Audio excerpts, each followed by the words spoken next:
Well, Donald Trump backed down today. It doesn't happen every day. But because Donald Trump is actually, by far, the most cowardly president we have ever had, who's pretending to be a tough guy, he has backed down in his first presidency and now in this one more than any other president has done it. He backs down within a day of making decisions, pulls them back. Donald Trump backed down today, and no one was surprised. There are people who have to make their living based on knowing when Donald Trump is going to back down. They include the richest people in America and their day-to-day investment practitioners on Wall Street.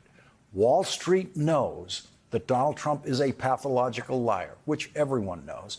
And Wall Street knows that Donald Trump doesn't understand anything about economics. Nothing. Wall Street has been listening to Donald Trump very carefully for years, and they've never once heard Donald Trump accurately describe what a tariff is. The truth of tariffs forced Donald Trump to back down today. Wall Street knows that Donald Trump lies every time he talks about tariffs. Everyone on Wall Street knows that no foreign country has ever paid an American tariff and never will. Wall Street knows the only people who pay Trump tariffs are people in the United States who pay for imported goods, like, say, coffee. Unless you're one of the lucky ones who has tasted the very small batch and very expensive coffee grown in Hawaii, not one drop of coffee you have swallowed in your life came from an American coffee bean. Every ounce of coffee you have swallowed came from another country. According to Donald Trump, the United States of America should be buying nothing from other countries. Tell that to the 211,000 people working in Starbucks just in the United States and the 361,000 people working in Starbucks worldwide. The coffee economy in the United States employs literally millions of people, all based on a product imported from other countries, imported from Africa, imported from South America. And this country could not survive a day without coffee, and we all know it. I could go on listing examples of why international trade is a good and necessary thing. That is a fact that has been known since before the American colonies were settled, but Donald Trump doesn't know it. And so Wall Street knows that their job is to teach their slowest student, Donald Trump, whenever he goes dangerously too far on his illegal Trump tariff crusade. And the Trump tariffs are illegal because the Constitution puts Congress exclusively in charge of tariffs, just as Congress is exclusively in charge of income tax rates, but a provision that entered federal law during the Cold War provided the president with the authority to change individual tariffs only for national security reasons.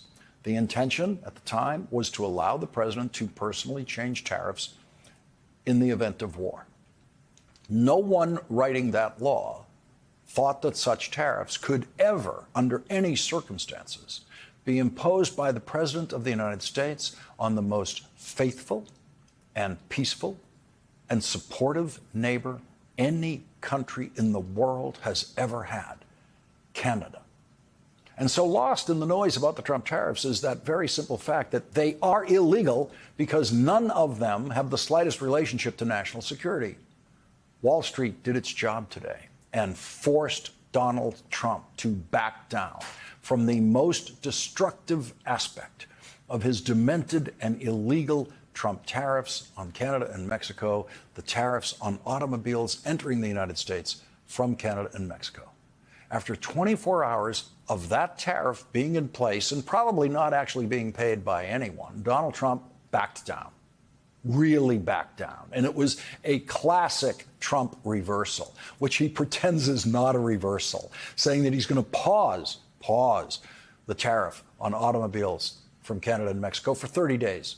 And he will pause it again. He will back down again. That tariff will probably never go into effect because Donald Trump will back down, because Wall Street will once again convince Donald Trump of just how insane that idea is. Wall Street does that by reacting defensively to the Trump tariffs, which means a dramatic drop in the stock market as investors seek safety in the middle of the Trump economic chaos, and they sell off stocks.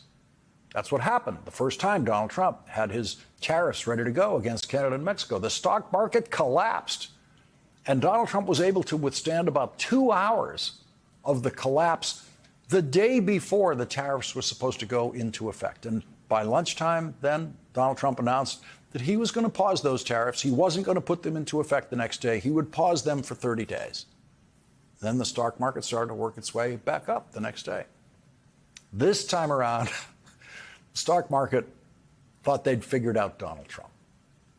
They believed Donald Trump would pull the same trick. He'd lie and threaten the tariffs, and then at the last minute, pause the tariffs. He would not impose the tariffs. But this time they guessed wrong. And the most economically ignorant president in history actually did impose those tariffs yesterday. And once again, the stock market crashed.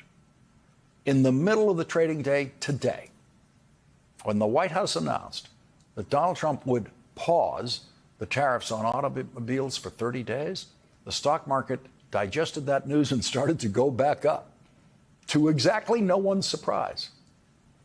One of Donald Trump's favorite lies until last night was that the stock market just loves him and that the stock market was never higher than under his first Trump presidency. And that was a lie, of course. The stock market was higher under President Biden than it was under Donald Trump's presidency. In fact, the highest point the stock market has ever reached in its history was in Joe Biden's last month of the presidency.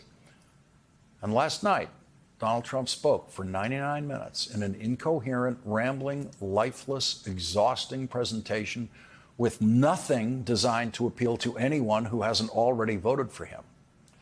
Presidents use addresses to Congress and to the nation to try to reach out to voters that they don't already have on their side. Not Donald Trump. In those rambling 99 minutes, Donald Trump never said the words stock market.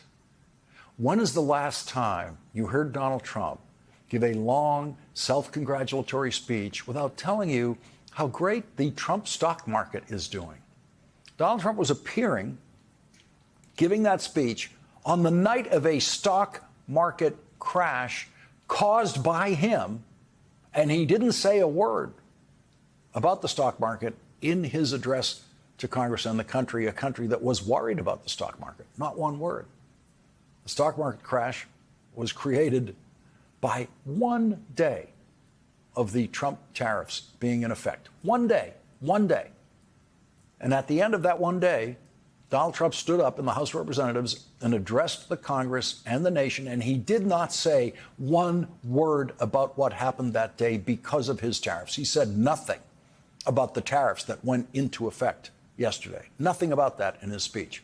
The single biggest news of the day worldwide, created by Donald Trump, the Trump tariffs, not mentioned by Donald Trump in that speech last night because he was afraid of what he did. He was standing there last night terrified of what he did with those crazy tariffs. He was so afraid of what he did that he literally did not know what to say about it last night.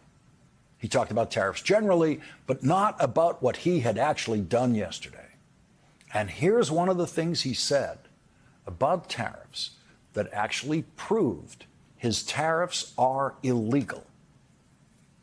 Tariffs are about making America rich again and making America great again, and it's happening, and it will happen rather quickly. There'll be a little disturbance, but we're okay with that.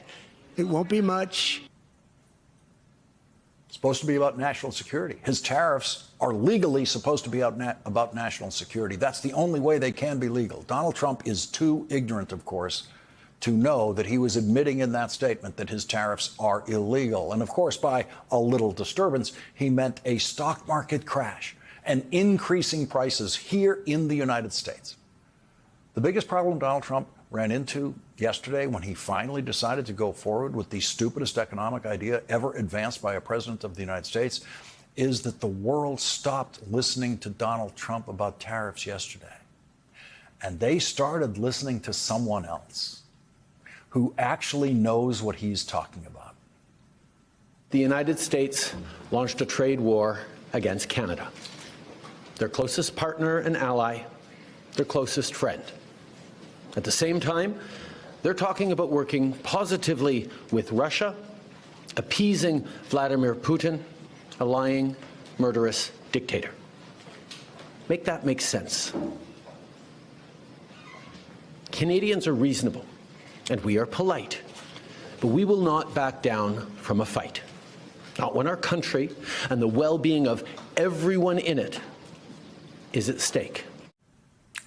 That man got Wall Street's attention yesterday, which made them even more worried about what was coming, because clearly the Canadian government has every intention of fighting Donald Trump's illegal tariffs in a way that will be very, very harmful to the economy of the United States. So harmful that the Wall Street Journal actually used the word Great Depression in a predictive headline of what could happen because of Donald Trump's trade war. The last Great Depression in the United States in the 1930s was actually caused by the Smoot-Hawley tariffs, the single stupidest economic idea of the 20th century in the United States, an idea that came from Republicans in Congress and that a Republican president went along with but did not actually champion to the extent that Donald Trump champions his own illegal tariffs.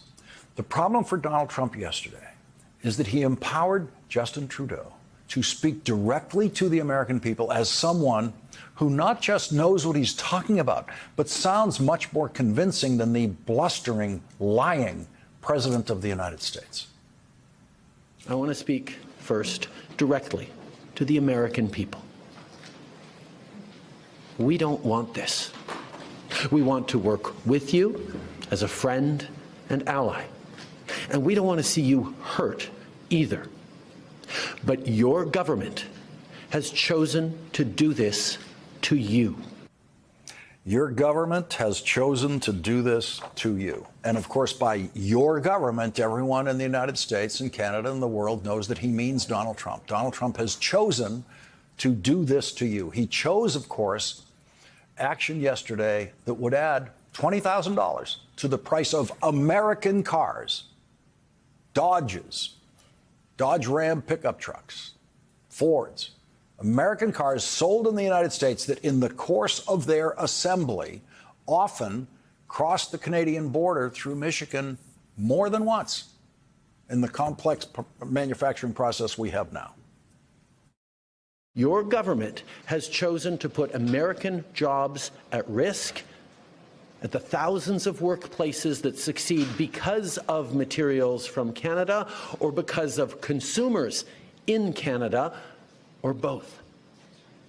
They've chosen to raise costs for American consumers on everyday essential items like groceries and gas, on major purchases like cars and homes, and everything in between. They've chosen to harm American national security, impeding access to the abundant critical minerals, energy, building materials, and fertilizers that we have and that the United States needs to grow and prosper. They've chosen to launch a trade war that will, first and foremost, harm American families. Who are you going to believe? That guy? Or the guy who lies about who actually pays tariffs? Donald Trump backed down today to that guy. The Wall Street Journal knows that Americans pay the Trump tariffs. The Wall Street Journal knows that no one else can pay the Trump tariffs. Only Americans can pay the Trump tariffs, which is why the Wall Street Journal sees the potential for a Great Depression in what Donald Trump is doing. The legal pretext your government is using to bring in these tariffs is that Canada is apparently unwilling to help in the fight against illegal fentanyl. Well, that is totally false. Let's look at the facts. Our border is already safe and secure. Far less than 1% of fentanyl flows and less than 1% of illegal crossings into the United States comes from Canada. 43 pounds The total amount of fentanyl that crossed the Canadian border into the United States in a year is 43 pounds. You could bring that in the trunk of your car. You could hide it under this desk. That is not a national security threat to the United States of America. Prime Minister Trudeau pointed out that Donald Trump is violating his own law that he said was the greatest trade deal in history. Donald Trump initiated a renegotiation, a rewrite of the North American Free Trade Agreement during his first presidency. He renamed it the United States-Mexico-Canada Agreement and signed it, as did Justin Trudeau and President of Mexico. Donald Trump said then it's the greatest trade deal ever negotiated, of course. That's the current trade law with Canada and Mexico right now, until Donald Trump decided to change it. Why would he have to change the greatest trade deal ever negotiated? He negotiated it. That's what he told us it was, the greatest trade deal ever negotiated. NBC News is reporting that Donald Trump is very upset that his mass deportation plan is not going well. It is not mass at all. NBC News reports a source familiar with Trump's thinking said the president is getting angry that more people are not being deported and that the message is being passed along to border czar Tom Homan. It's driving him nuts. They're not deporting more people, said a person familiar with Trump's thinking. Driving him nuts. So far, Donald Trump is on track to deport fewer people this year than President Obama did in a typical year. And so, to distract from his failed promise of mass deportations, Donald Trump apparently decided to play with tariffs and earn himself a prediction of a Great Depression from the Wall Street Journal. Republicans in the House of Representatives failed today in their desperate attempts to humiliate a group of Democratic mayors who they accused of not being eager enough to help Donald Trump deport people. If you watch the hearing, other than the embarrassing presence of New York's Mayor Eric Adams, who is still under indictment for bribery and was treated like a visiting dignitary by the Republicans, what was actually on display was an astonishing demonstration of Democratic Party competence and political talent in the city halls of Chicago, Denver, and Boston. Boston's Mayor Michelle Wu, who is herself a daughter of immigrants, was nursing her infant baby daughter during recesses in the hearing. She said this when she was asked about Trump's so-called border czar threatening to bring what he called hell to Boston. Shame on him for lying about my city, for having the nerve to insult our police commissioner who has overseen the safest Boston's been in anyone's lifetime. Bring him here under oath, and let's ask him some questions. I am here to make sure that the city of Boston is safe. Others may want to bring hell. We are here to bring peace to cities everywhere, because our gun laws are the strongest in the nation, because our officers have built relationships over decades, and because all of our residents can trust that when they call 911 in the event of an emergency or to report a crime, help will come.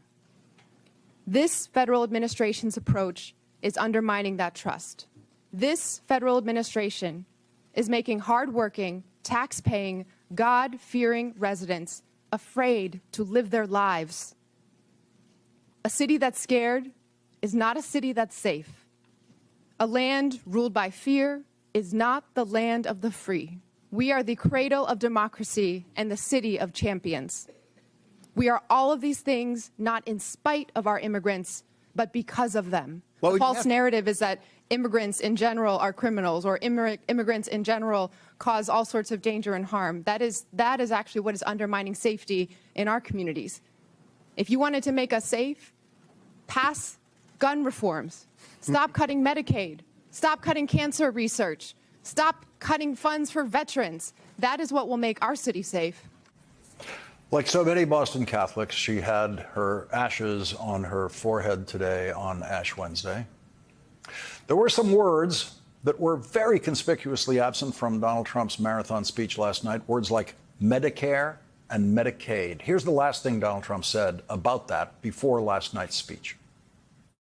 Social Security won't be touched. Other than if it's fraud or something, we're going to find it's going to be strengthened, but won't be touched. Medicare, Medicaid, none of that stuff is going to be touched. Won't be touched. He didn't say that last night.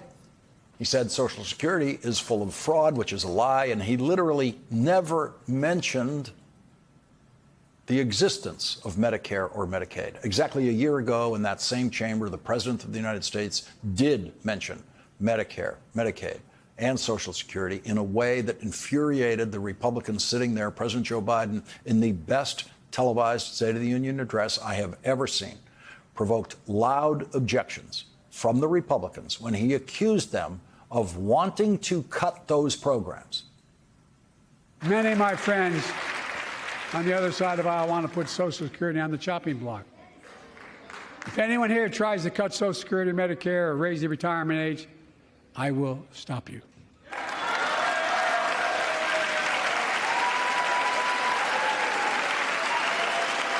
The working people who built this country pay more into Social Security than millionaires and billionaires do. It's not fair. We have two ways to go. Republicans can cut Social Security and give more tax breaks to the wealthy. You see that little head shaking no sitting there behind the president? Speaker Mike Johnson shook his head no when Joe Biden said Republicans want to cut Social Security and Medicare. We have two ways to go. Republicans can cut Social Security and give more tax breaks to the wealthy. That's the proposal. Oh, no. You guys don't want another $2 trillion tax cut? I kind of thought that's what your plan was. Well, that's good to hear. You're not going to cut another $2 trillion for the super wealthy. That's good to hear. I'll protect and strengthen Social Security and make the wealthy pay their fair share. Best, quickest, most effective ad lib by a president in a State of the Union address. In that live moment of negotiating with the Republicans right there in front of everyone, Joe Biden saved Social Security, Medicaid, and Medicare from Republican attacks for another year. There was no pledge last night from Donald Trump to not touch Social Security, Medicare, or Medicaid because every Republican in the House of Representatives, except one, has already voted to, at minimum, dramatically cut Medicaid by $880 billion. They voted for that in a budget resolution that is a promise to vote for exactly those cuts in what they call a budget reconciliation bill when that bill comes through the House. It is impossible to achieve the trillions of dollars in budget cutting that Elon Musk is promising, that Donald Trump is promising, that the Republicans in the House and Senate are promising without the biggest cuts to Social Security, Medicare, and Medicaid in history. For Social Security, that means cutting the amounts of money you will receive from Social Security. For Medicare, that means increasing the amounts of copays you have to pay and reducing the amount of medical coverage that Medicare provides to you. For Medicaid, it means cutting the amount of health care coverage Medicaid provides and disqualifying current recipients and from continuing to receive Medicaid, which will mean throwing people out of nursing homes and shutting down most nursing homes in America because Medicaid is the primary payer for nursing homes in the United States of America. So, even if your family is actually paying the full price for your grandfather to be in a nursing home, that nursing home could be closed down when the Republicans cut $880 billion from Medicaid because most of the residents of that nursing home will get kicked out. And there won't be enough residents who can pay the full price to keep that nursing home operating. Our health care system is very complex, as in that example I just gave you. And Medicaid and Medicare support much more in our health care system than just the patients who are the direct beneficiaries of those programs. And Donald Trump doesn't know that. If the Republicans have their way, your local TV station will be covering the days when some of the oldest people in America are being kicked out of their nursing homes after the guy who promised Sean Hannity he wouldn't touch Medicaid rips Medicaid coverage away from the poorest people in this country and the oldest people in this country. And that is the plan. And that's why Donald Trump did not dare to say the word Medicaid last night. That's why Republican members of the House of Representatives who have already voted for those Medicaid cuts have been told by the congressman in charge of funding congressional campaigns to stop doing town hall meetings where voters can voice their fears about what's going to happen at their local nursing homes.